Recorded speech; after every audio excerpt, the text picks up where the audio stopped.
Friends, మరి ఇంత పెద్ద ముద్ద తుఫాను మరి వస్తుంది. మరి ఎంత తుఫాను వచ్చినా మరి వర్షం వచ్చినా మరి వడ్లు కాయలు మరి తప్పదు. మరి మాకు ఎలాగో మనకు అంబాలైనా పువ్వైనా దొరుకుతుంది కానీ మరి గుడ్లు దొరకదు. మరి అది లేకపోతే మనం పని తినడం కష్టం.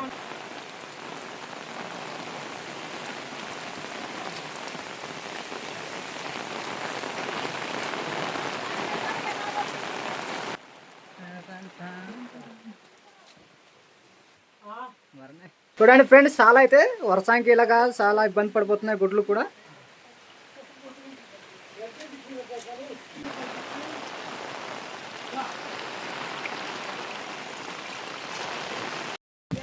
ఫ్రెండ్స్ మేము అయితే ఆల్రెడీ గుడ్లు తీసుకెళ్తున్నాము.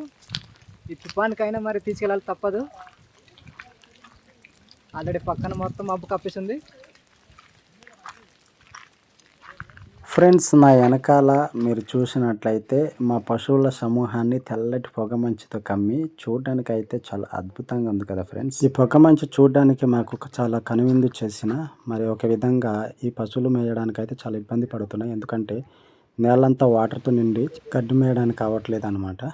ఈ 3 రోజులు కురిసినటువంటి మరి గాలి వానతో కొండపోత వర్షం వచ్చి మరి చేతికి అందినటువంటి వరి చేను పంట నేల వరకుతూ మరి రైతులుగా మాకు కాస్త నిరాశపరిచింది అనుకుని చెప్పుకోవచ్చు ఫ్రెండ్స్. కాస్త ముందుకెళ్ళినట్లయితే మరి వరద నీళ్ళతో వచ్చి మరి చూస్తున్నారు కదా, ఈ రోడ్ కింద ఉన్నటువంటి గుట్టలు అనమాట ఫుల్ఫిల్ అయ్యి మరి చూస్తున్నారు కదా వాటర్ ఎలా ప్రవహిస్తుందో. ఇదే దారి వెంబడి మరి పశువుని గడ్డి మేపడానికి అయితే అవతల తీసుకెళ్ళాలన్నమాట. ఈరోజు అయితే ముతా తుఫాన్ అనమాట. చాలా విపరీతంగా గాలి, అలాగే వర్షం, మబ్బు అనమాట. చూస్తున్నారు కదా ఫ్రెండ్స్, ఇదిగో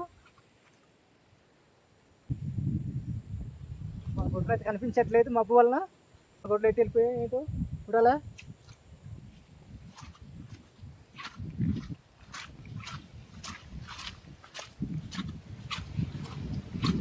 అది గాలి వేసింది, అందులో మబ్బు. ఓహో, లేత దూడ తప్పింది అనుకుంటా ఇది ఫ్రెండ్స్.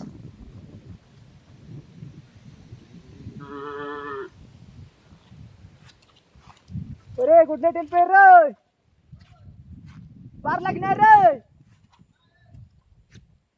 ఫ్రెండ్స్, ఈ పశువులను మేపడం అనేది అంత వీజం కాదనమాట. అయితే ఈ పశువులను కాస్తూ చాలామంది ప్రాణాలను కోల్పోయిన వాళ్ళు కూడా ఉన్నారు. ఎందుకంటే మరి మెరుపులతో కూడినటువంటి వర్షాలు రావడంతో చాలామంది చనిపోయినటువంటి మీరు న్యూస్ వినే ఉంటారు. అదేవిధంగా అలాగని ఈ పశువుల్ని మేము కనుక నమ్మి ఉండకపోతే మా జీవన శైలి కొనసాగదు అనమాట.